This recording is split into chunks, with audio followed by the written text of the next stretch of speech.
ये जीत हमारी होगी, हिमाचल की जनता की जीत होगी। हम अपना बहुमत भी साबित करेंगे। मैं संघर्ष की राजनीति से निकला हूं। कांग्रेस को कई बार संकट से निकालने वाले डीके शिवकुमार ने हिमाचल प्रदेश में एक बार फिर पार्टी की लाज बचा ली है। हिमाचल में सरकार पर संकट कुछ समय के लिए टल गया है। बेशक कांग्रेस का ये संकट बीजेपी विधायकों के निष्कासन से टला है, लेकिन इसके पीछे रणनीति कर्नाटक कांग्रेस के बड़े नेता डीके शिवकुमार की ही मानी जा रही है। विक्रमादित्य सिंह का इस्तीफा नामंजूर होना और उनके तेवर नरम पड़ना भी इसी कोशिश का हिस्सा हैं।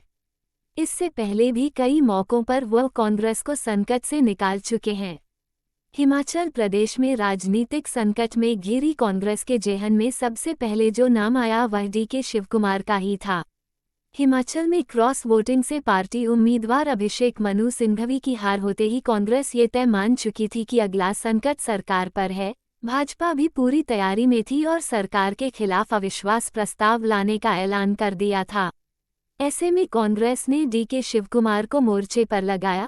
हरियाणा के पूर्व सीएम भूपिंदर सिंह हुड्डा को भी पर्यवेक्षक बनाया गया और प्रदेश प्रभारी राजीव शुक्ला भी हिमाचल पहुंच गए। पर्यवेक्षकों पर कांग्रेस विधायकों की नाराजगी दूर करने का जिम्मा था, लेकिन उसके लिए जरूरी था वक्त, जो अब भाजपा विधायकों के निष्कासन से मिल गया। पिछले दिनों हुए विधानसभा चुनावों में जब कांग्रेस को राजस्थान और छत्तीसगढ़ जैसे प्रदेशों में हार मिली तो तेलंगाना पार्टी के लिए एक बड़ी उम्मीद बन गया। इससे पहले कर्नाटक में भी कांग्रेस का जादू चला था। इन दोनों ही राज्यों में कांग्रेस का डंका बजाने वाले डीके शिवकुमार ही थे। उन्होंने ही अपने पॉलिटिकल मैनेजमेंट से कार्यकर्ताओं को वो मंत्र दिया जो जीत में बदल गया। बताया तो यहाँ तक जाता है कि तेलंगाना में जीत के लिए शिवकुमार के ही कहने पर कर्नाटक के कांग्रेस नेताओं की पूरी टीम उतार दी गई थी। डीके शिवकुमार खुद हैदराबाद में मोर्चा संभाले थे। ना ही मैंने कोई पेशकश की। पहली बात तो ये है कि मुझे जयराम ठाकुर जी जब सदन में बोल रहे थे तो मुझे किसी ने आकर बताया, मैं तो देखा भी नहीं। हम अपना बहुमत भी साबित करेंगे और निश्चित तौर पर कह सकता हूं मैं संघर्ष की राजनीति से निकला हूं और आम परिवार से उठकर हमने राजनीति की है। ये जीत हमारी होगी, हिमाचल की जनता की जीत होगी और मैं ये भी दावा कह सकता हूं कि भारतीय जनता पार्टी तड़प क्यों रही है और जो उनके साथ गए वो भी कुछ हमारे संपर्क में है। किसकी पक्ष में वोटिंग करते ये तो अभी आपको सामने नजर आएगा, पर निश्चित तौर पर मैं दावे के साथ कह सकता हूं कि आज जो बजट है उसमें कांग्रेस पार्टी की जीत होगी और जो राजनीतिक दबाव लोग बनाते हैं उन षड्यंत्रों का भी हम आने वाले समय में पर्दाफाश करेंगे।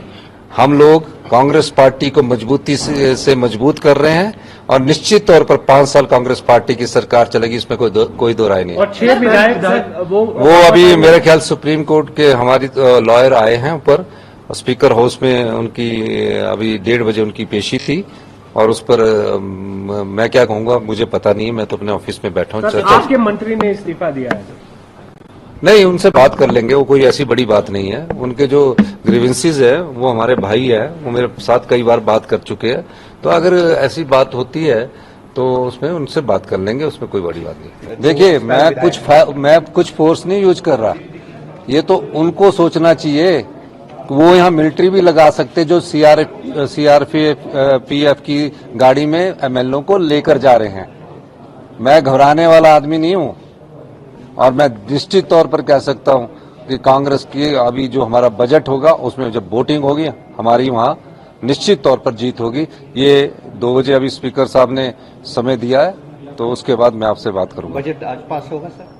बजट आज पास होगा और कब होगा पास? आपके इस्तीफे की रूमर्स हैं सर, क्या कहेंगे? नहीं, इस्तीफे की रूमर भारतीय जनता पार्टी के नेता फैला रहे हैं ताकि विधायक दल में टूटन हो सके और ये सोच रहे कि सीएम साहब के इस्तीफे के बाद जो उनसे संबंधित लोग हैं वो कांग्रेस पार्टी में छोड़ के चले जाएंगे या कांग्रेस में विधायक में भगदड़ मच जाएगी। कांग्रेस पार्टी पूरी एकजुट है और जो छोटे मोटे ग्रीवेंसीज है वो भी दूर कर लिए जाएंगे। उन्हें तो जो 6 लोगों ने वोट डाला है उनको भी बचा के रखना मुश्किल हो रहा है। सीआरपीएफ की पोस्ट में ला रहे हैं, ला भी रहे हैं और ले भी जा रहे हैं, तो ऐसे मत घबराइए। वो वापस आ रहे हैं सर विधायक आपके पास? उसमें से कुछ विधायक मेरे संपर्क में है। बहुत बहुत उन सब विधायकों सबसे मिलकर बात कर रहे हैं, राय ले रहे हैं। उसी सिलसिले में सबसे पहले पीसीसी चीफ से मिले, चीफ की राय ली, विक्रमादित्य सिंह जी से मिले, उनसे भी राय ली और सारी बात हुई। और इनको मुख्यमंत्री जी ने कहा है कि हम इनका इस्तीफा स्वीकार नहीं कर पा रहे हैं। इन्होंने हाईकमान ने भी इनसे कहा, उनसे बात हुई, जो हमारे ऑब्जर्वर से उनसे सबसे बात हुई है और इसके बाद अब ये किया है कि ये अब अपने इस्तीफे पर दबाव नहीं डालेंगे, प्रेस नहीं करेंगे उसको।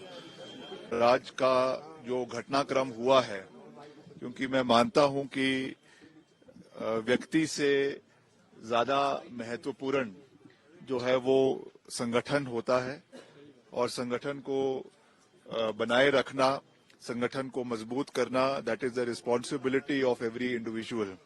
इसलिए मैंने उस विषय में जो हमारे ऑब्जर्वर्स यहाँ पर आए हैं, कर्नाटका के डिप्टी चीफ मिनिस्टर आए हैं और former chief minister of Jharkhand आए हैं, छत्तीसगढ़ और हरियाणा आए हैं, उन्होंने जो भी हमसे बातें करी है in the larger interest of the party and for the unity of the party, जो मुख्यमंत्री जी ने कहा है कि हम, जो मैंने आज सुबह अपने इस्तीफे की पेशकश करी थी और उन्हें उसे नकारा था, तो मैं उसको जो है प्रेस नहीं करना चाहूंगा।